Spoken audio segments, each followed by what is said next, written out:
Hello. This is the chap who normally comes on at the start of these podcasts, this time affecting a simply dreadful British accent, for if I don't miss my guess, you're listening to this as part of The Rack, the Icebox Radio Theatre's new podcast of fantasy and science fiction. And nothing says fantasy quite so much as an American actor attempting to sound like something he's not.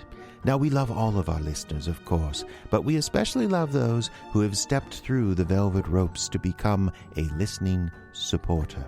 Castles and spaceships are quite inexpensive to render here in the world of audio, but petrol money for actors as well as new microphones and equipment are somewhat less so. So we continue to depend on you, the wonderful listener, to help us continue to bring these stories to the world. Simply go to our website, that's iceboxradio.org, and look for the word support across the top of the page there. On that page, you can learn all about our Patreon, you can learn about our membership program, or even just how to drop a $5 in the post. We're not picky. We just appreciate whatever kind attention you and your checkbook may be able to offer us. And now, since brevity be the soul of wit, I yield for this evening's presentation.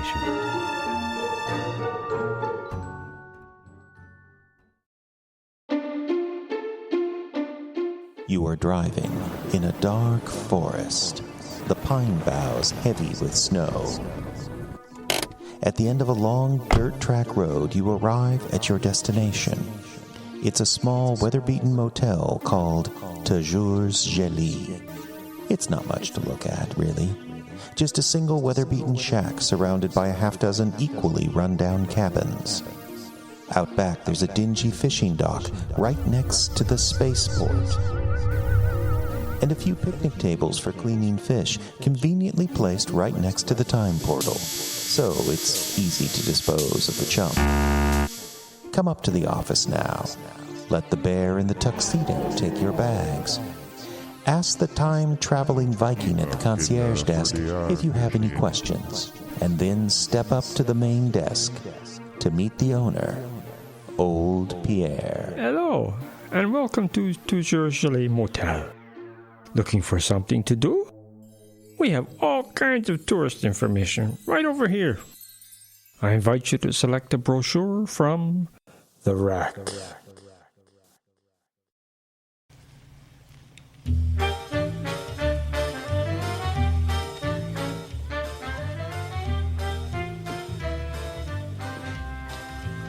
Parents and kids, it goes without saying, are different. But neither parents or kids seem to remember this all the time. How many arguments would be settled if kids knew it was like to be an adult and adults knew it was like to be a kid again? Jeannie is in 5th grade and failing history. She's in her classroom with her father, the history buff, awaiting her teacher for a conference. Well, I guess she's not coming. Jeannie? I don't really need to be here, do I, Dad? I could wait in the car. No, it's your conference. You're staying here. Geez, Dad, it's only history. I'm going to do you a favor and forgot you said that. Mr. Abel, thanks for coming in. No problem. Why don't we all have a seat? Okay. Well, Mr. Abel, I feel Jeannie could do better in certain subjects. Uh-huh. Mrs. Price? I'm in a conference right now.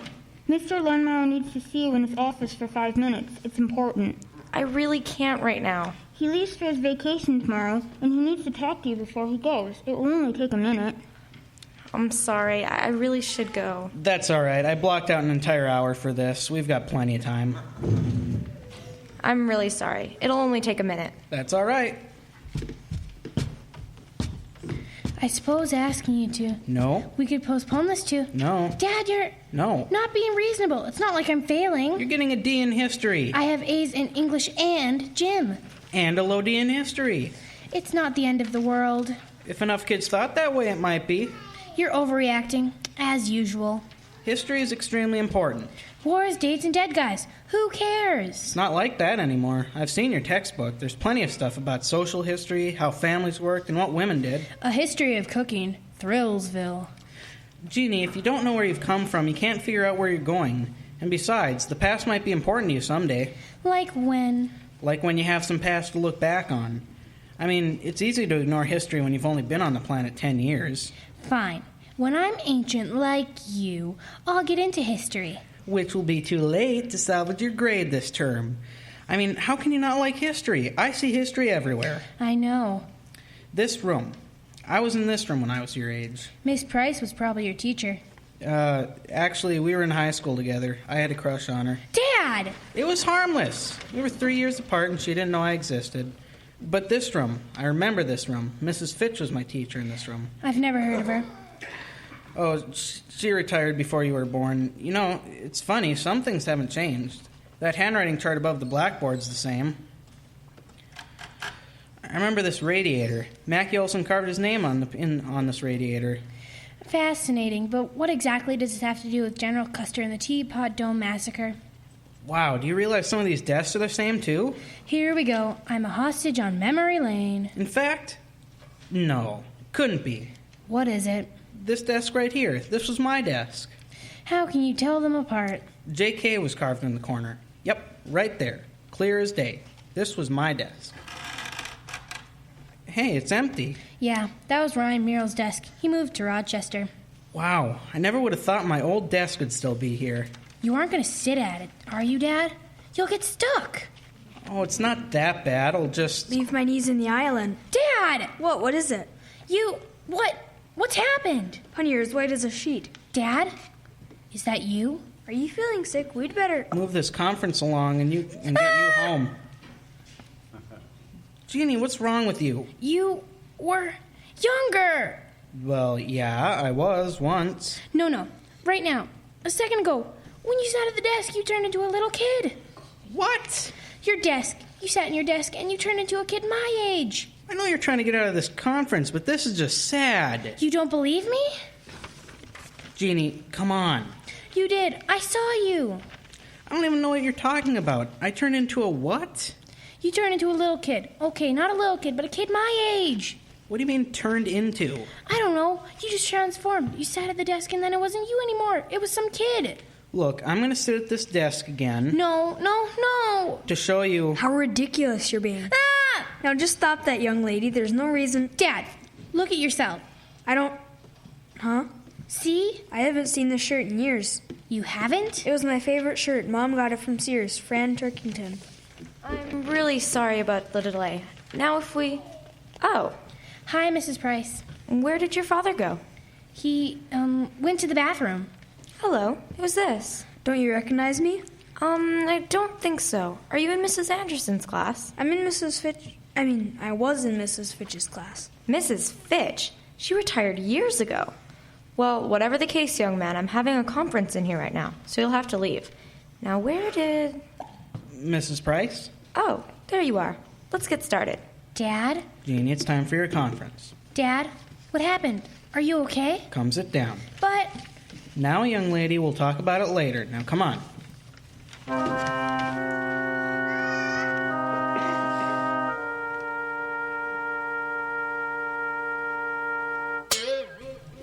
You're kidding. I'm not kidding. You gotta be kidding. Would I make something like this up? Would she make something like this up? I think so. You're making it up, Jeannie. Look, I'm not doing this to get attention. You do everything to get attention. No, Catherine, you're thinking of yourself. Oh, yeah. Jeannie, it makes no sense. I know. I mean, if you walked up to us and told us you were a witch or a werewolf or something, we'd at least have to listen. But telling us your dad changed into a little kid right before your eyes. He didn't turn into a little kid. He turned into a boy our age. Yes, but girls mature much faster than boys. Oh, that's true. Ugh! Why did I even tell you guys? We're your friends. You tell us everything. No matter how crazy it is. Right. Okay, new rule. I never said anything, okay? Our friendship is totally dependent on you three solemnly swearing to never never remember that I ever told you. I get it. A secret. Just like when I said I like Jordan Pearsall. You like Jordan Pearsall? Oh no, did I say that out loud? Oh my gosh, Heather, Catherine likes Jordan Pearsall. I know. I do not. You guys, serious! About what? Promise to forget I ever said anything about my dad. You know...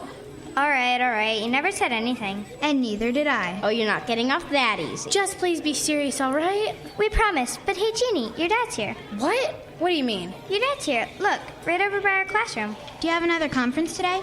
No. Well, I don't think so. What's he doing? Going into our room, looks like. He's probably looking for Mrs. Price. She's on lunch duty. Do you want me to go and get her? No. Let me I'm just gonna say hi to my dad and see what he wants first. Okay, see ya. Yeah, later. I didn't say anything. Oh, yes, you did. What's doing here? Dad? What? What? Don't do that. Sorry, what are you doing here? Nothing, of course. Why would I be here? Dad, are you here about that desk? Of course not. Then why were you looking at it that way when I came in? Looking at it what way? Like that time you accidentally dropped the remote in the kitchen garbage. Sort of a combination of desperate longing and horrified disgust. I'm not here about... Dad, how many lectures have you given me about honesty? Fine. Then you admit it really happened?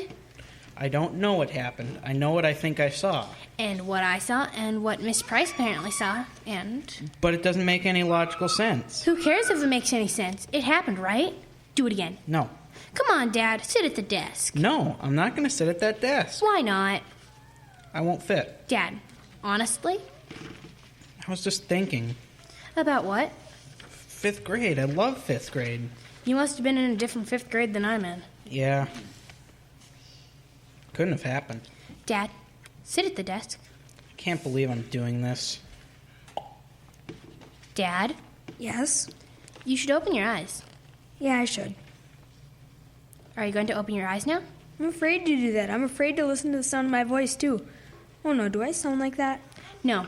You used to sound like that. Don't say that. That's crazy. Says you, the geeky 70s kid in the Fran Templeton shirt. Turkington, Fran, Turkington. Whatever.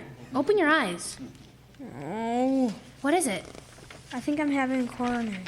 That's it. What's it? I know why this is happening. Well, I don't care. It's not happening anymore. There. I figured it out. You're a history buff, right? Well, I'm history hopeless. So you're being transformed into your 5th grade self to help me pass this test. What do you mean help you pass this test? Mrs. Price keeps open seating. I could get her move me next to you for the test. So you could cheat off me? It wouldn't be cheating, Dad. You've, already graduated high school. But you haven't. But how else can you explain this?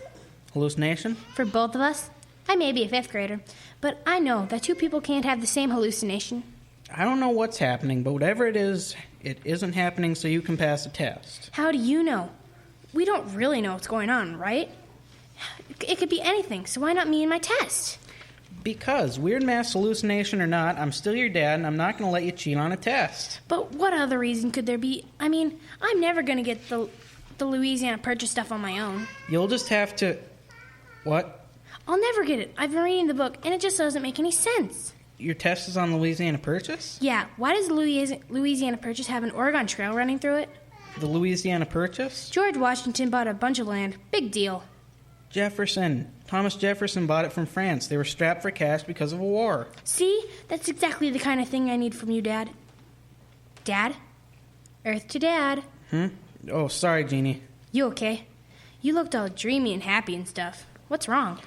Well, I'm not sure, but when I was in 5th grade, I had straight A's going. Big surprise. We had this test coming up on the Louisiana Purchase. I always liked stories about that. Lewis and Clark, the Northwest Passage, Sacagawea. But I got the flu and was out for a whole week, including the test. Flu! I hadn't thought of that.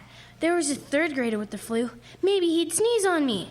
I missed the test, and when I came back to school, Mrs. Fitch said I had an A in history anyway, and I didn't have to take the Louisiana Purchase test. I was so mad. Are you sure we're related? What? Well, your test is on the Louisiana Purchase. Yeah? Sometimes I'd really like to take that test just to see how I do. And you could take it now. Well... And you could help me. Study. Study? Wait a minute. I'll make you a deal, Princess. I'll sit at this desk as my whatever and take the test with you if you and I study for it together. I knew there was going to be a catch.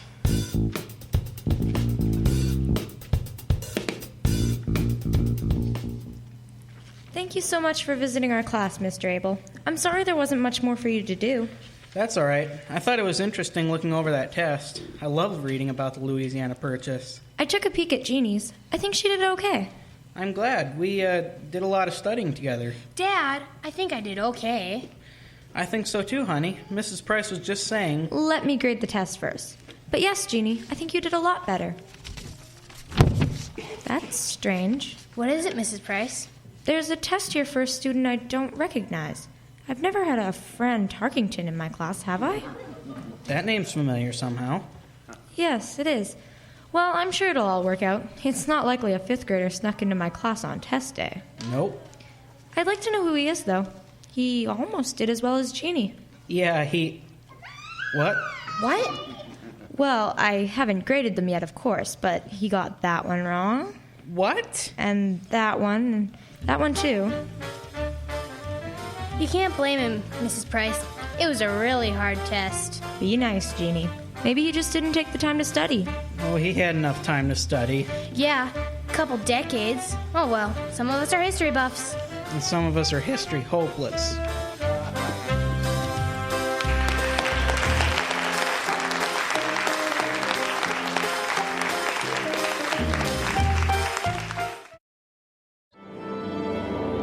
It can be in the sound of the orchestra preparing, or in the sound of a sculptor working in stone, or even in the sound of laughter from inside a theater. It is the sound of art being created, and for over 3 decades, the sound of art being created has rung loud and clear in northeastern Minnesota. The Arrowhead Regional Arts Council has been encouraging local arts development in northeastern Minnesota through grants and services for over 35 years. Every year, they give out more than $500,000 to local artists and arts organizations, and that helps create $40 million in revenue and jobs created. To find out more about our arts programs or how you can get involved, visit aracouncil.org. The Arrowhead Regional Arts Council, where the arts flourish, you thrive.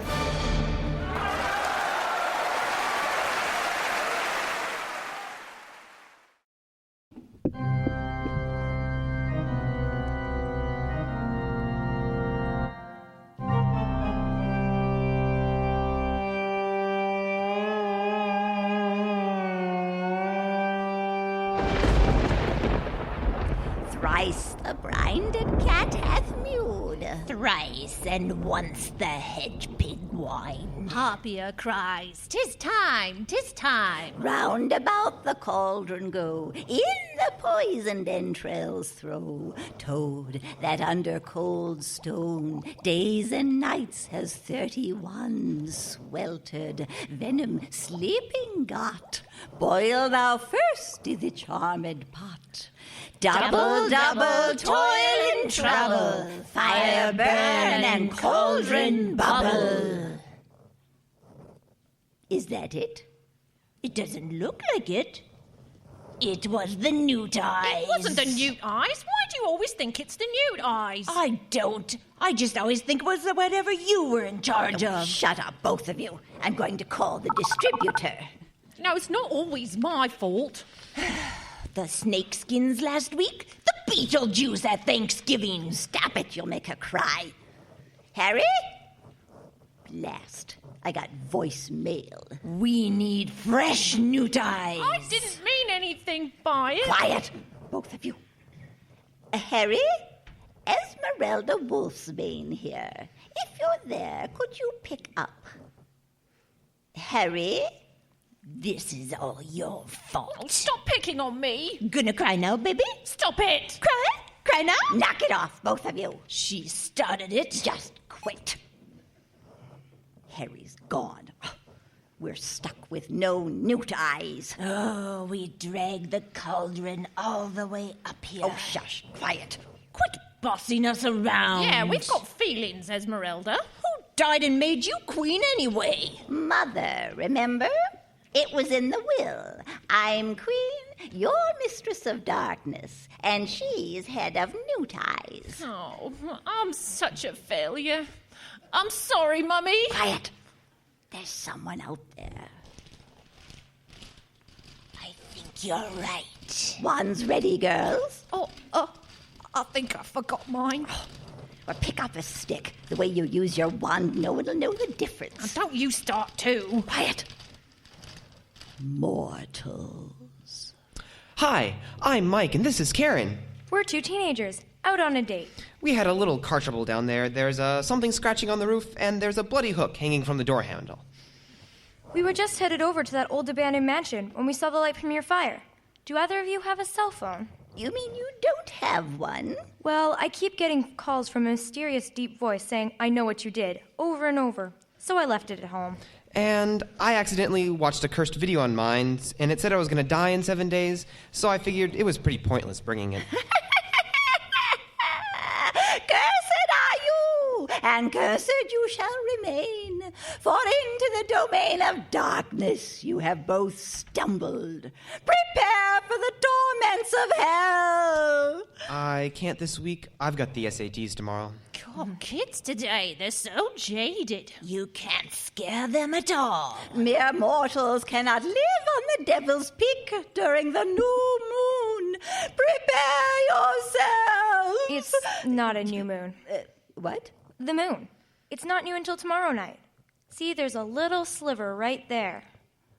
You mean you blamed my minute eyes when all along it wasn't even a new moon? Well, wait. I have that almanac right here. Way Let me to check. go, Esmeralda. I was sure it said. I don't believe it. Essie made a mistake. Essie made a mistake. Oh, shut up. This is weird. Yeah. Who are you guys anyway? We are the Sisters Three, cursed two on this hilltop be. I'm Esmeralda. I'm Griselda. And I'm Larry. It's a long story. Huh. Well, what are you three doing up here anyway? Cursed you'll be if you don't... Forget it, Essie. You tried that already? Well, fine. Somebody killed them already then. What? Well, I'm not going to kill them. I did it last time. Griselda. Last time I killed a mortal, it burned out my wand. You do it. Listen to you two. Is it any wonder the mortals aren't afraid of us anymore? Oh, that's nothing to do with you. Yeah, we're jaded because we're two teenagers on a date. There's nothing more deadly than that. If it's not a psychopath escaped from a neighboring institution, it's the pedophile janitor that was killed by our parents. Or the reanimated corpse of the 1984 prom queen out for revenge. Yep, that's just the way it is at Sunnydale High School. Most of our class won't see graduation. And even if they did, there's probably going to be carnage at commencement. Oh, good title. Carnage at Commencement. Oh, quiet, both of you. We've got to figure out what to do. What is it you're trying to do anyway? Say nothing. They're a little too helpful for my taste. Yes. Not only that, but they're too helpful. That's what I just said. What? You just repeated what I said and pretended it was some great insight. Well, I'm just trying to contribute to the conversation. Look, guys, we'll go if you want us to. But you really look like you could use some help. What is it you're trying to do? Well, if you must know, we were hired by this little town in Minnesota to try and boost tourism. So we're coming up with a spell. A brew. Oh, whatever. To enchant the world and make everyone flock to this little town. We'll make it the next Riviera. Now let's try again. Griselda, do you have the elements? Right. Into the pot, one by one. Here we go. Stick of hockey. Pole of fish. Make the falls one hot dish. Anything? I don't think so. Let's try that other one. Okay. Hair of Sean Mason. Hair of Jeff Adams. Oh, be careful. That one's incredibly rare. It's extinct, practically. Give all the tourists the big up and atoms. Up and atoms? You try coming up with a rhyme for that. Oh, forget it. This looks really hard. You have no idea. First, we tried to enchant all the airports of the globe to route flights to the falls on accident. But that fell apart. Overcrowding? Clean Water Act. We ran into the wetlands issue. Then, we tried to make all the casinos in Minnesota disappear. So people would just keep driving north until they hit the falls. But that didn't work. What happened? We didn't realize how many casinos there were. We cast spells for a week straight and barely made a dent. Larry calls casinos flightless mosquitoes now. I'm having T-shirts printed. That was almost as tough as Plan A. Oh, don't get me started on Plan A. What was Plan A? Reduce the number of lakes in Minnesota from 10,000 to 2. we'd leave only Rainy and Keptogama, meaning there was only one place in Minnesota to fish, boat, canoe, or water ski. Well, I could have told you that wouldn't have worked. No, we got pretty close on that one, actually. Getting rid of the lakes was easy, but hiding the water?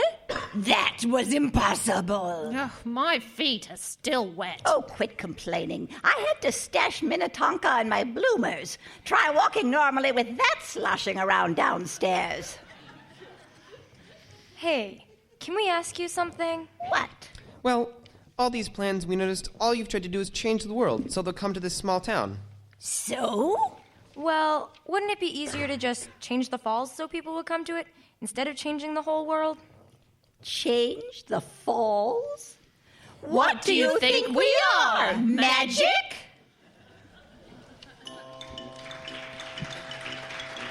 The Weird Sisters. Written by Jeffrey Adams. Stephen Adams as Mike. Trelawney Irwin as Karen. Ayla Nordrum as Larry. Vicki Olsen as Esmeralda. Jeannie Corrin as Griselda. Give him a nice round of applause. Nice job.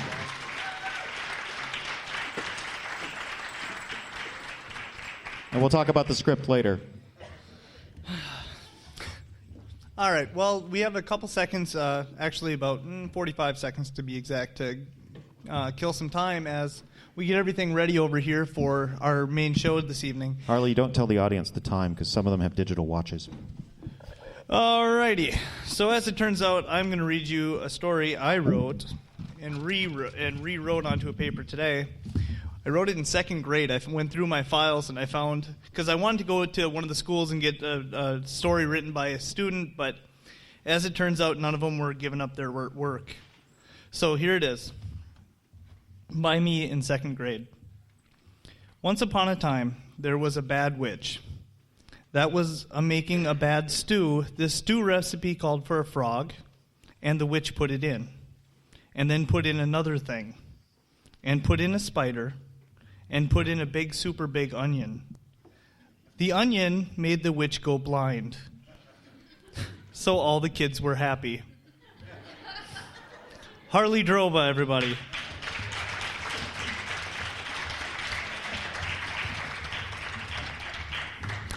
So after this show, we do have one more thing. We have another song by Ayla that's going to lead us out. But the Three Skeleton Key was originally recorded way back when by Vincent Price. Mm-hmm. Is that correct? That is correct. Do you have a little bit more knowledge? 1950, the radio show was Escape. Its theme was Night on Bald Mountain. I think William Conrad was the announcer. And I'm led to understand that this is now, it's required reading in 8th grade English at Falls High School. And I understand we got some kids here for extra credit. All right. Give the extra, I'll always applaud extra credit. And the English department. So let's bring out the cast to Three Skeleton Key. Our three gentlemen. So some of you know this story, but we're just going to go ahead and tell it anyway, our little old way.